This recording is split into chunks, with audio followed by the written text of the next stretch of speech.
नमस्कार सर। नमस्कार। आपने हमारे पूरे हिमाचल में और कुल्लू ज़िला में विशेषकर टूरिज़्म की शिक्षा को एक नई ऊंचाइयों पर पहुंचाया है और कुल्लू ज़िला का हमारा जो कॉलेज एकमात्र ऐसा बना है जिसको आप एमटीए पे लाए हैं अपने प्रयासों से और आजकल इसको आगे बढ़ा रहे हैं आप और तनुज भाई। तो कुछ प्रश्न थे आपसे जी। कि सर ये टूरिज़्म की शिक्षा को आप कुछ डिफाइन कर सकते हैं कि इसका क्या अर्थ है अपने शब्दों में कि भाई क्या है ये शिक्षा, बता सकते हैं कुछ हम? हाँ, देखिए जी, जो टूरिज़्म की शिक्षा है ना, ये कहीं ना कहीं आपको सरकारी नौकरी के लिए तो नहीं है। अच्छा जी। जिसका पहला है जी। हमारा जो मेन उद्देश्य है वो है कि जितना हमारे देश में या प्रदेश में या विदेश में जो टूरिस्ट घूमने आते हैं जी सर। उनको अच्छे से घुमाने के लिए हमें लोगों की ज़रूरत पड़ती है जिनको टूरिज़्म के बारे में नॉलेज हो। अच्छा। तो हमारी जो कॉलेज और यूनिवर्सिटी लेवल पे जो हमारी स्पेशलाइजेशन है वो ट्रैवल एजेंसी बिजनेस है। ओके। तो ट्रैवल एजेंसी क्या होती है? ट्रैवल एजेंसी एक लिंक होती है अच्छा। Between tourist and destination. जैसे मान लीजिए कि कोई टूरिस्ट है चेन्नई का, जी सर। उसको कुल्लू में घूमने आना है, तो उसको नहीं है पता कि कुल्लू में बिजली महादेव भी है या फिर यहाँ पे कोई हनुगी माता मंदिर है रास्ते में, या फिर रोहतांग टनल उसने नाम सुना होगा, या उसको हमटा पास का नाम पता नहीं, लग वैली के कोई जो हमारे टूरिस्ट रिसोर्सेज उनके बारे में पता नहीं है।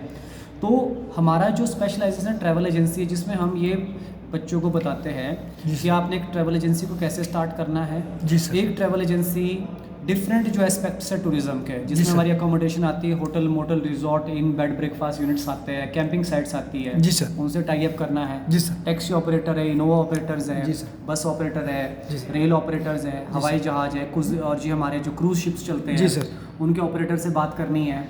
और फिर जो ढाबे रेस्टोरेंट वाले हैं, कोई अच्छे अच्छे कुजीन वाले जो जगह है उनसे ऑपरेट करना है। साथ ही साथ में जो गाइड्स वगैरह है, कई जगह में गाइड चाहिए होते हैं, एडवेंचर गाइड चाहिए होते हैं, लैंग्वेज गाइड चाहिए होते हैं। जी सर। हिस्टोरिकल प्लेसेस को जानने वाले गाइड चाहिए होते हैं। तो ट्रैवल एजेंसी के अंदर हम सारे लोगों को हम लिंक में लाते हैं। जी सर। और साथ में जब टूरिस्ट है उसके अकॉर्डिंग हम उनको उन जगह भेजते हैं।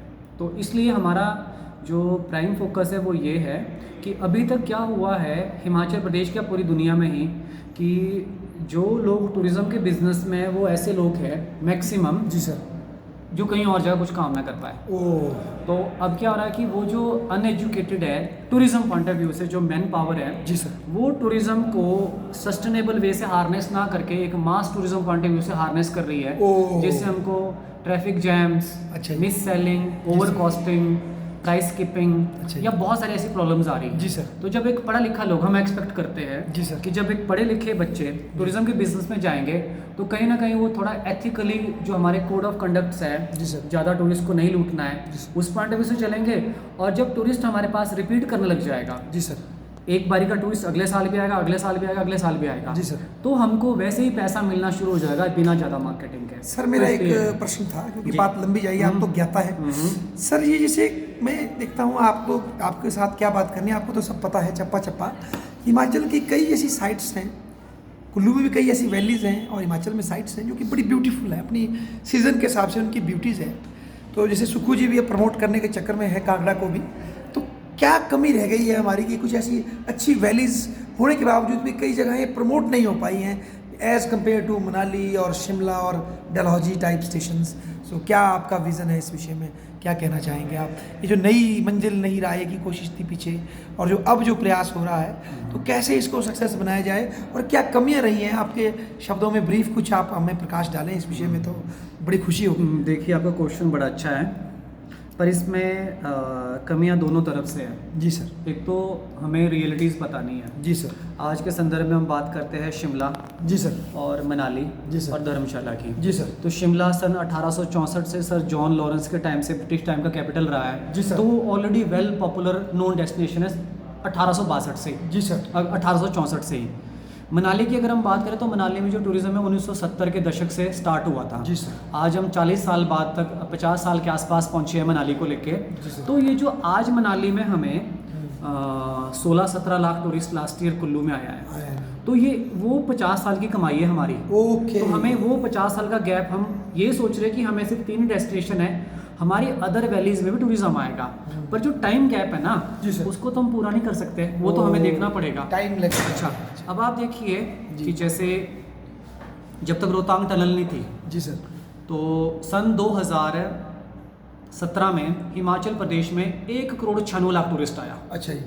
जिसमें कुल्लू के अंदर 37 लाख टूरिस्ट था, पर लाहौल के अंदर 1,18,000 ही था। टनल नहीं थी, रोहतांग पास ही हमारा रास्ता था। पर 2021 में लाहौल के अंदर जो टूरिस्ट है वो 9,60,000 है, और कुल्लू का जो टूरिस्ट है वो 16 लाख है। मतलब कुल्लू के मुकाबले 60% टूरिस्ट लाहौल चला गया है। तो कारण क्या है कि लाहौल को एक्सेसिबिलिटी मिल गई है।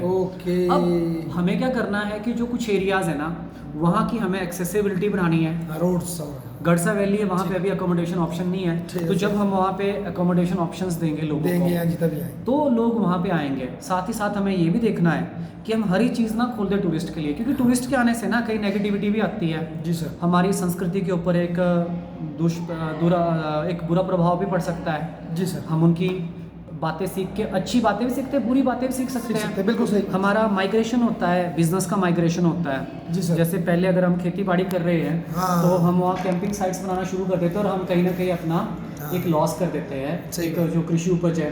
या फिर जैसे हमारे यहाँ पे हैंडीक्राफ्ट है, जी सर, खड्डी वगैरह हम यूज़ करते हैं। जी सर। तो कहीं ना कहीं ये नहीं हो जाए कि जिन घरों में पहले खड्डी चलती थी, जी सर, वो सिर्फ टूरिज्म एक्टिविटी करे। हाँ, वो टूरिस्ट को जरूर केटर करे, जी सर, पर वो अपना ट्रेडिशनल बिजनेस को ना पॉजिटिव वे में लेके जाए। तो हमें सारे क्षेत्र तो नहीं खोलने चाहिए, कुछ हमारी पवित्र जगह है, धार्मिक जगह है, कुछ को हमें रखना चाहिए अपने आप के लिए ही, और कुछ जगह वहाँ पे टूरिस्ट को भेजना चाहिए। जी सर, थैंक यू सर। कोई आपकी दृष्टि में कोई ऐसा आयाम हिमाचल की टूरिज्म में जो हम अभी टैप नहीं कर पाए, या जिसकी तरफ हमें ध्यान देना पड़ेगा? कोई अगर ऐसा कुछ आपके कोई ऐसा नया आयाम कोई आप देख रहे हैं? बिल्कुल है, तो प्लीज़ बताइए सर। जैसे अब मैं कुल्लू में रहता हूँ, रहने वाला शिमला सोलन का हूँ। जी सर। आप कुल्लू के ही हैं, जी मंडी सर, के रहने वाले हैं। जी सर, जी सर। हम अभी कुल्लू में ना, हमें कुल्लू में योगा टूरिज्म स्टार्ट करना चाहिए। इंग्लिश में YOG है, हिंदी में योग है। बिल्कुल जो योग पर्यटन हमें उसकी तरफ जाना चाहिए। हमारे पास यहाँ इतने बड़े बड़े थाच हैं, जिनको हम यहाँ पे बुग्याल भी बोलते हैं, हाँ जी, कई इनको मिडोज बोलते हैं, चाहे वो रघुपुर का है, चाहे वो हमारा यहाँ मठासौर का मिडोज है। मठासौर में हमने 2019 में एक योगा कैंप ऑर्गेनाइज किया था। जी सर। तो हमें थोड़ा सा स्पिरिचुअल टूरिज्म, थोड़ा सा योग पर्यटन की तरफ जाना चाहिए कि लोग आए यहाँ पे और वो योगिक क्रियाएं करें, और उनको हम नॉन परमानेंट शेल्टर्स दे रहने के लिए। जी सर। हट्स बना दे लकड़ी के। जी सर। कैंप्स बना दे, और उनको हम जो खाना है वो बेहतरीन क्वालिटी का हो सके तो इसको दे सके। अच्छा, एक तो ये एस्पेक्ट है। दूसरा क्या है कि हिमाचल बहुत छोटी स्टेट है, जहाँ पे एप्पल क्रॉप, हमारे आड़ू, प्लम, बादाम और अखरोट, साथ ही साथ में जापानी आ गया है। जी। तो हम लोगों को थोड़ा सा ये सोचना चाहिए कि हम पेस्टिसाइड को आहिस्ता आहिस्ता कम कर सकें। और ऑर्गेनिक स्टेट अभी सिर्फ पूरे देश में सिक्किम है। सिक्किम में, बिल्कुल। तो हिमाचल प्रदेश को भी हमें ऑर्गेनिक स्टेट बनाने की तरफ जाना चाहिए। सही बात है। साथ ही साथ में एडवेंचर टूरिज्म के अंदर आता है माउंटेनियरिंग। हिमाचल प्रदेश में दुनिया भर के ऐसे पहाड़ है जिनकी ऊंचाई 6500 मीटर से ज़्यादा है। सही बात। तो अभी तक हम उसको हार्नेस नहीं कर पा रहे हैं। जो लर्नर माउंटेनियर है, अगर वो हिमाचल प्रदेश में आते हैं तो हमारी आर्थिकी को बहुत फ़ायदा होगा। सही सर। और हमारे को, और जो लोग यहाँ पे लर्न करेंगे, जैसे दियो टिब्बा एक पीक है, 6001 मीटर का पीक है। सही बात। इसको क्लाइम करने का जो मिनिमम पैसा वो 45,000 50,000 रुपया पर पर्सन लगता है। जी सर। तो देखिए ये 3-4 दिन का पीक है, तो 3-4 दिन के अंदर 45 से 50,000 रुपया कमा रहे हैं, मतलब 10,000 रुपया पर डे एक पीक से कमा सकते हैं। सही। हिमाचल प्रदेश में तो हमारे पास ऐसी कोई 200-250 पीक्स है।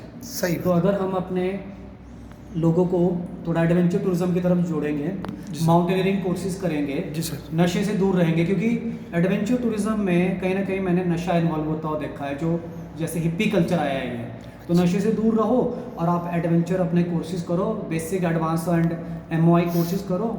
इंडियन माउंटेनियरिंग फाउंडेशन से आप लाइजनिंग का कोर्स कर लो, तो आपको गवर्नमेंट जो माउंटेनियरिंग फाउंडेशन है वो आपको लाइजनिंग का काम दे देगी, और आप विदेशी पर्यटकों के साथ जो एडवेंचर करने आते हैं उनको आप क्लाइंबिंग करवा सकते हैं। तो climbing tourism, spiritual tourism, yoga tourism और organic state point of view से हमारे पास बहुत ज़्यादा पोटेंशियल है, क्योंकि हम अभी भी साफ़ सुथरी स्टेट में हैं।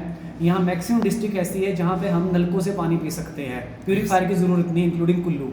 तो बोला जाता है कि जहाँ आप नलके से डायरेक्ट पानी पी सकते हैं ना, वहाँ अभी 100% गुंजाइश है सुधार की, मतलब कि वहाँ पे 100% गुंजाइश है कि आप वहाँ से एक पॉजिटिव रिजल्ट ला सकते हैं। तो ये हमारा ऑप्शन है। क्या बात सर, आपसे तो चर्चा बहुत लंबी चल सकती है, पर अंत में कोई आपके अपने व्यक्तिगत जीवन के अनुभवों पर कोई संदेश हो युवा साथियों के लिए तो बड़ा अच्छा होगा सर। कोई मैसेज है आपका? संदेश ये है जो मैंने अपनी लाइफ में फील किया है, जैसा कि 40-45 की एज तक ना आप किस्मत शब्द पे विश्वास ना करो, सिर्फ हार्ड वर्क के ऊपर जाओ। वाह।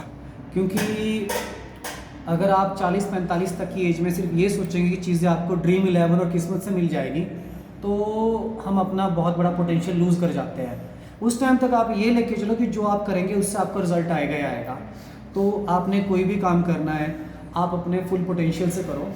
और चाहे आपने टूरिज़्म करना है, चाहे आपने आगे कोई एकेडमिक्स में जाना है, चाहे आपको सिविल सर्विसेज या जुडिशरी की तैयारी करनी है, किस्मत के ऊपर नहीं छोड़ना। 40-45 साल की एज तक जब तक आपकी बॉडी और दिमाग चल रहा है, मेहनत करो।